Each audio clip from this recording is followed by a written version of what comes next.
We're talking trust and commitment. This is, you've met your person and you've chosen, now you want to let them in. The biggest thing here is you have to let them in. A lot of us, when we go through programs like this, we are so calculated and so in our head that we're losing connection with our heart and we're losing connection with the reality. We're trying to orchestrate it because now we care about something and we don't want to lose them. And this is often where I see a lot of people self-destruct in the early stage dating because everything is just so fearful and that energy is felt.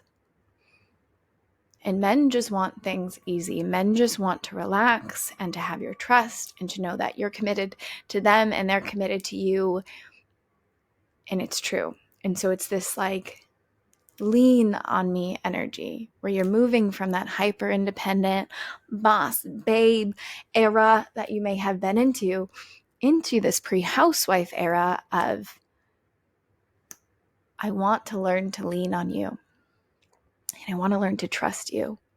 And I'm committed to this and I'm committed to us. Because at the end of the day, relationships are just a choice we make. You know, Disney really fucked us with all these fairy tales and all these things and has to be this perfect person that we all get along and we all do these, everything about us is the same. And so it's all predictable and what have you.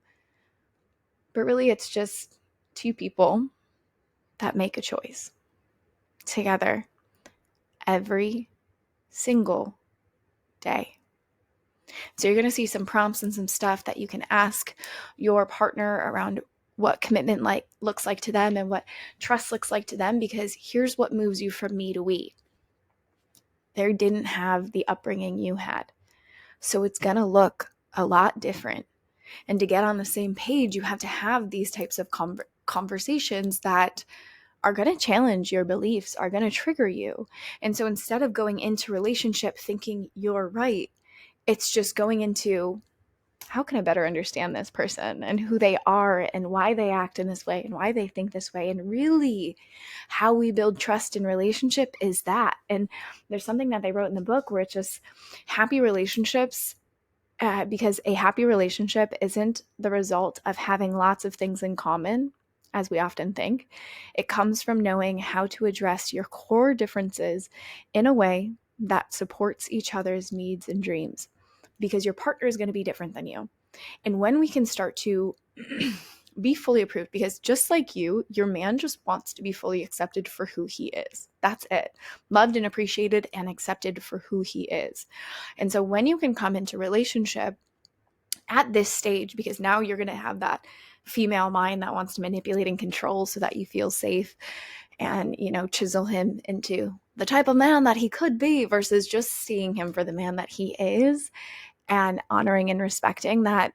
Sure, he might go somewhere, might do some things, but right now he is deliciously flawed. And how you show him love in these moments and trust and honor and respect is knowing that you have core differences and respecting those. They're going to clean the house differently than you. They're going to cook differently than you.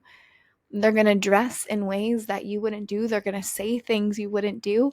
And when you start to cultivate this sense of trust, it creates a sense of intimacy in your relationship. And that's how we build trust and commitment, right? We have the conversation. What does commitment look like to you? Where did you learn it? How is it modeled to you? What does trust look like to you? What are things that I do that build trust with you? How does this look? How could I do it better? Like, these types of conversations help to build that. Because, when we're coming into relationship, the more we're accepted, the more we can relax, right? You feel it and they feel it too, but oftentimes we're too in our head. And the truth is, when we're so in our head, it's really when we have one foot out the door, one foot in the door, because we don't want to get our heart broken. And that is felt. That is so felt when that I could just go do the, when you're at this stage of keeping the guy, it's making the vulnerable choice that you are 2 feet in, that you are dating for marriage. So you are all in. There is no plan B. Of course, in the back of your mind, just like in business, if anything went wrong, you know you could figure it out and pick up the pieces, but you're all in.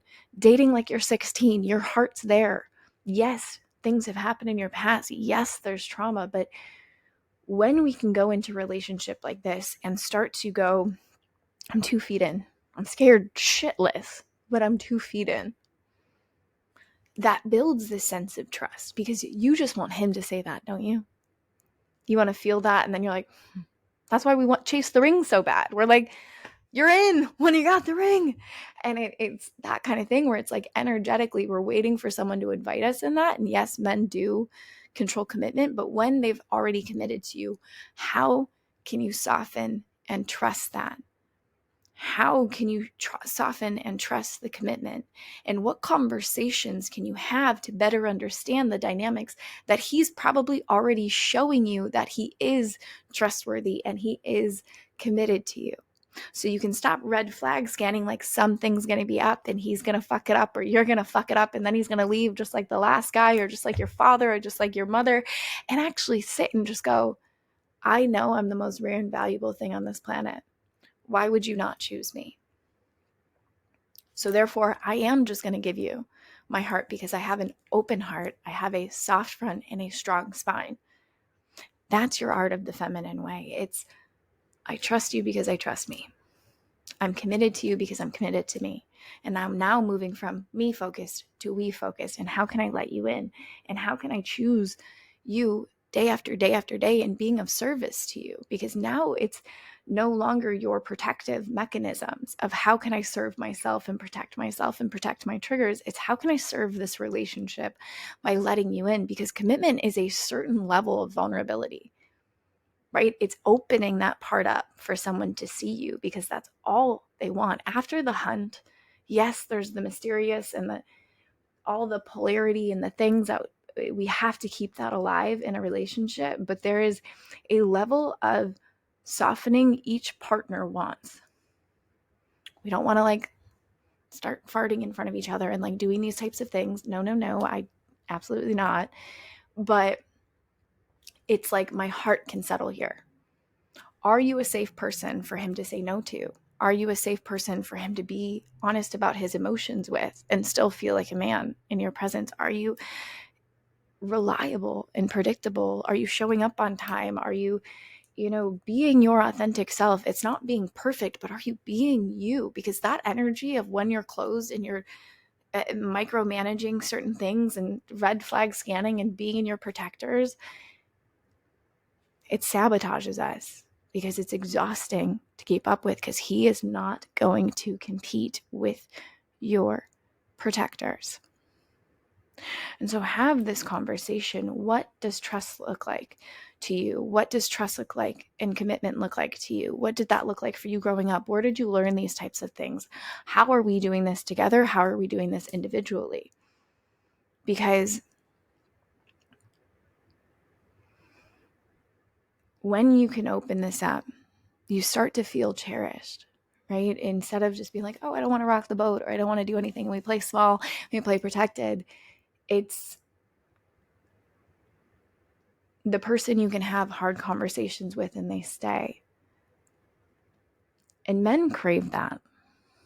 They crave knowing they can trust you with the vulnerable parts of them, and that you're not going to think less of them because they open that up, and you're not going to not trust them because they open that up. You're there, and you still think they're the sexiest Viking on the planet. Like, letting this part of you come through and letting that part of him come through is so, so key. And so invite this conversation into your relationship.